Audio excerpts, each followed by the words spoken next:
একসময় যেটাকে বলা হতো গরিবের খাবার, আজ সেটা উঠে এসেছে আন্তর্জাতিক ফুড ফেস্টিভ্যালে।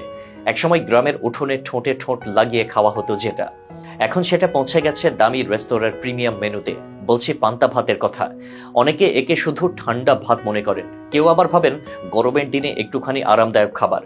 কিন্তু সত্যিটা হলো, পান্তা ভাত আসলে এক বিস্ময়কর সুপারফুড, যার গুণাগুণ জানলে আপনি নিজেই অবাক হবেন।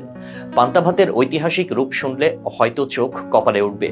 গবেষকরা বলছেন প্রাচীন সভ্যতাতেই এর ব্যবহার ছিল, তবে উপমহাদেশে পান্তার জনপ্রিয়তা চোড়ায় ওঠে মোঘল আমলে।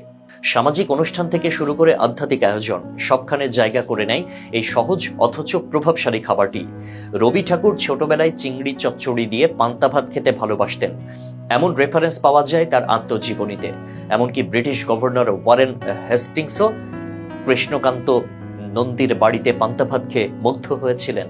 এমন কথাও রটনা নয়, নথিবদ্ধ ইতিহাস। তবে সময় বদলেছে। আধুনিক যুগে যেখানে সুপারফুড মানেই অ্যাভোকাডো বা কুইনোয়া, সেখানে পান্তা ভাতের ঘরোয়া রূপ নিয়েছে নতুন পরিচয়।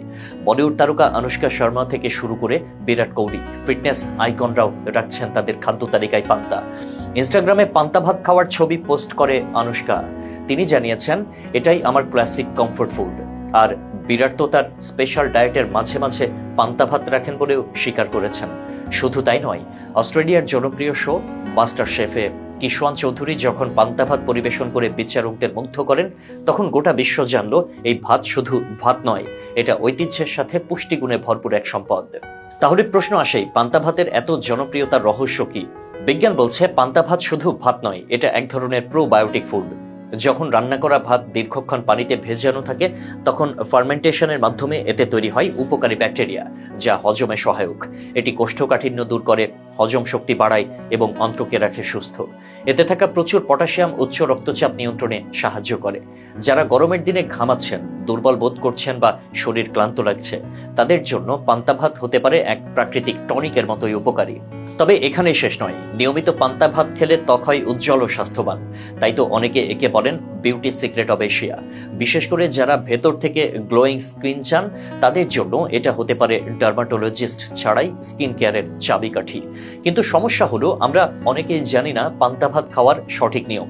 অনেকে আছেন যারা সকালে ভাত রান্না করে দুপুরে বা রাতে সেটিকে পানিতে ভিজিয়ে খেয়ে থাকেন। আবার কেউ কেউ 1-2 ঘন্টা ভিজিয়ে তাড়াহুড়োই খেয়ে ফেলেন। কিন্তু এটা আসল পান্তা ভাত নয়, বরং এটি ফার্মেন্টেশনের সুযোগই পায় না। সঠিক নিয়ম হলো, রান্না করা ভাত রাতেই ঠান্ডা করে পরিষ্কার পানিতে ভিজিয়ে রাখতে হবে। অন্তত 10-12 ঘন্টা ভিজে থাকতে হবে ভাত। এই সময়ের মধ্যে তাতে যে ব্যাকটেরিয়া তৈরি হয়, তা আমাদের শরীরের জন্য উপকারী। তাই সকালে উঠে খাওয়া যায় আসল পান্তা ভাত, যা শুধু স্বাদে নয়, স্বাস্থ্যেও বয়ে আনে আশ্চর্য ফল। যারা ফিটনেস সচেতন, তাদের জন্য এটা হতে পারে এক দুর্দান্ত মর্নিং মিল। আর যারা শহরের ব্যস্ত জীবনে ঘাম ঝরাচ্ছেন, তাদের জন্য তো কথাই নেই, এক প্লেট পান্তা ভাত আর একটু বেগুন ভাজা বা আলু ভর্তা। এই সরলতাতেই লুকিয়ে আছে সুস্থতার সূত্র। আসলে পান্তা ভাত আর শুধু গরিবের খাবার নয়, এটা এক আধুনিক সুপারফুড। সঠিক নিয়মে খেলে এর উপকারিতা আপনার প্রতিদিনের জীবনকে করে তুলতে পারে আরো হালকা, প্রাণবন্ত ও সুস্থ। তাই এখনই সময় নিজের খাদ্য তালিকায় ফেরানোর, ভাতের সেই সহজ অথচ বিস্ময়কর রূপ, যার নাম পান্তা।